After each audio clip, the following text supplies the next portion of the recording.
So I was relaxing the other day with my pint of cheap supermarket vodka as I watched the latest episode of The Mandalorian, staring glassy-eyed at the TV screen as a pointless 5-minute space battle gave way to an equally pointless 40-minute side story about a pair of characters I didn't know or care about, when a thought occurred to me. Is it possible to ride a polar bear into battle? Wait, what?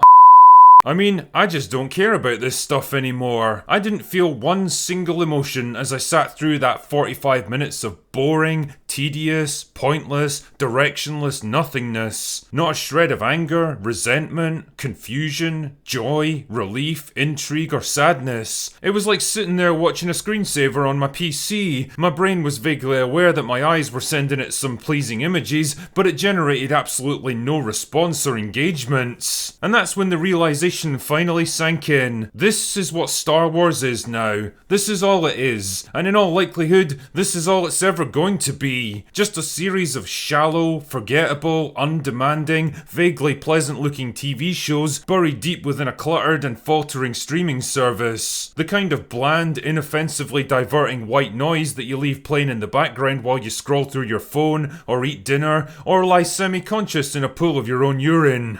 Fuck. You know how sometimes a movie will begin at the end of its story with the protagonist staring in shock at the scene of some disastrous calamity and asking themselves, how did it come to this? Well, that's pretty much where I'm at with Star Wars now. How the hell did this franchise fall so low? How did one of the biggest, most recognisable and profitable pop culture phenomenons in modern history become a laughable and irrelevant footnote in the corporate streaming wars? How did they manage to squander the seemingly inexhaustible goodwill and enthusiasm of the biggest fan base in cinema history? Well, just like it takes more than a single hit to sink a battleship, so it requires more than just one bad decision to bring down a franchise as large as Star Wars. Luckily though, the history of this franchise over the past 10 years is positively teeming with them. I mean, you don't need me to tell you what a disastrous farce the sequel trilogy turned into, basically devolving into a war between an egotistical wannabe auteur and an overrated corporate hack, each of them doing their level best to erase the work of their predecessor. And all of this presided over by an incompetent diversity hire that I wouldn't trust to manage my local Domino's pizza. The chaos behind the scenes and the resulting fan backlash even spilled into other movies that they tried to get off the ground, basically killing Solo stone dead and nixing the prospect of future sequels. Ambitious new movie projects and even whole trilogies were announced to great fanfare and then quietly shelved as writers, directors and ideas fell out of favour. With Star Wars basically dead at the box office and the unspecified virus of unknown origin making future movie releases questionable at best, the decision was made to use it as a tentpole attraction for Disney Plus instead.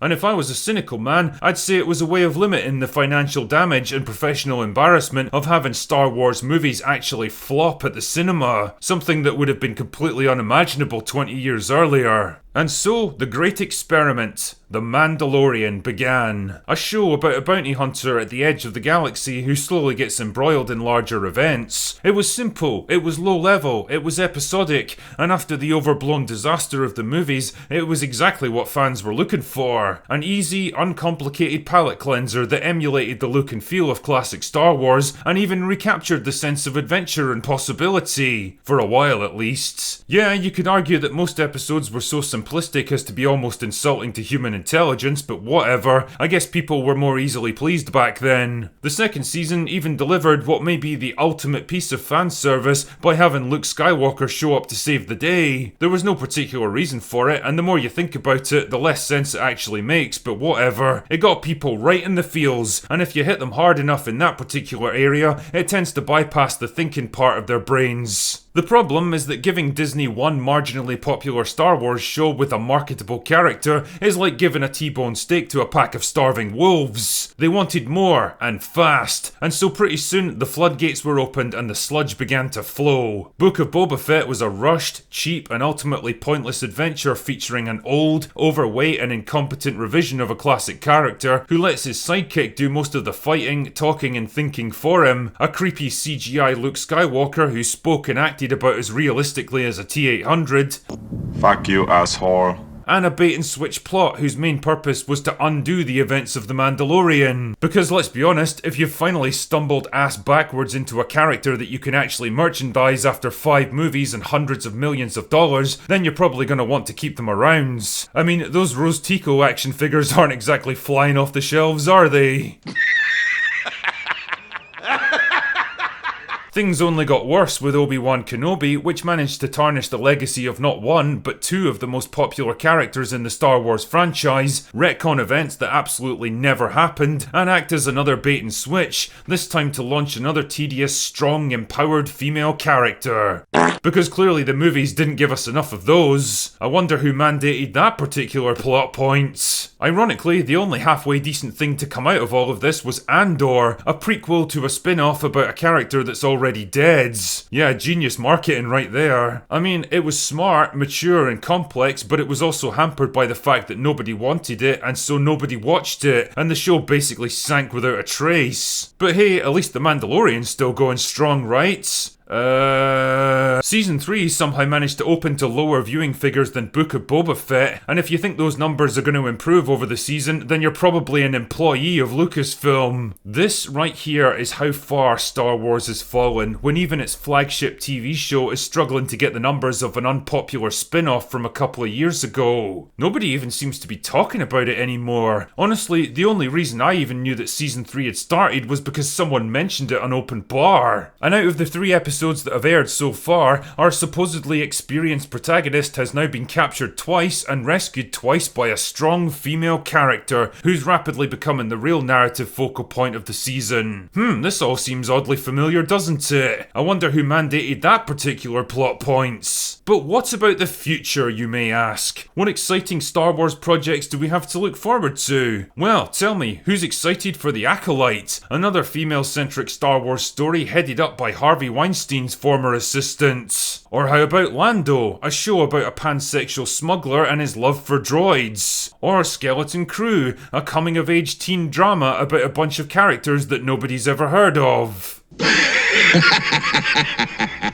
Well, that doesn't sound great, but what about the movie front? After all, it's been almost 4 years since the last Star Wars film graced our screens. Tell me, how's that trilogy coming along, Ryan? Or how about you, Dan and Dave? Still working hard on that Star Wars film? Patty, how's Rogue Squadron shaping up? And Taika, I bet you've got some great stuff in the pipeline after the roaring success of Love and Thunder.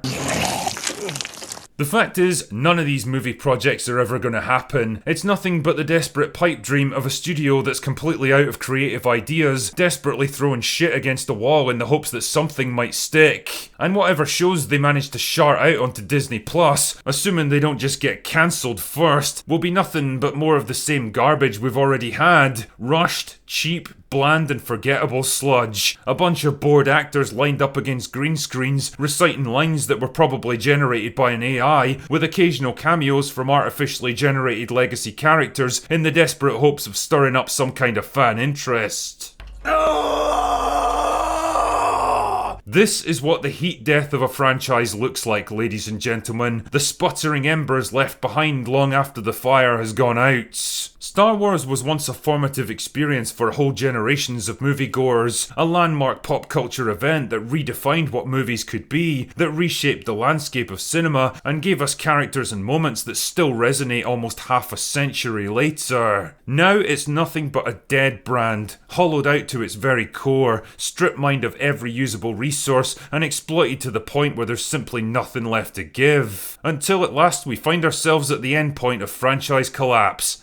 Apathy. And why? Because the people in charge of it didn't know what the fuck they were doing. Because it was taken from someone who, whatever his faults and shortcomings, genuinely cared about the characters and universe he'd created, and it was given over to talentless, clueless, soulless corporate hacks who only saw it as a resource to be exploited or as a platform for the message, but lacked the skill, intelligence and imagination to do anything meaningful with it. And so instead they lurched from disaster to disaster, each new failure slowly eroding the value of their brand and the goodwill of the fan base, until there was finally none left of either. And well, don't say we didn't try to warn you, Disney. We told you exactly where you were going wrong, and instead of listening to us, you doubled down on every single thing that was killing your brand, and insulted us for our efforts. Quite frankly, it was only a matter of time until we simply gave up trying. So don't expect any sympathy from me on this one. You made your bed, and now it's time to fucking lie in it. Anyway, that's all I've got for today. Go away now.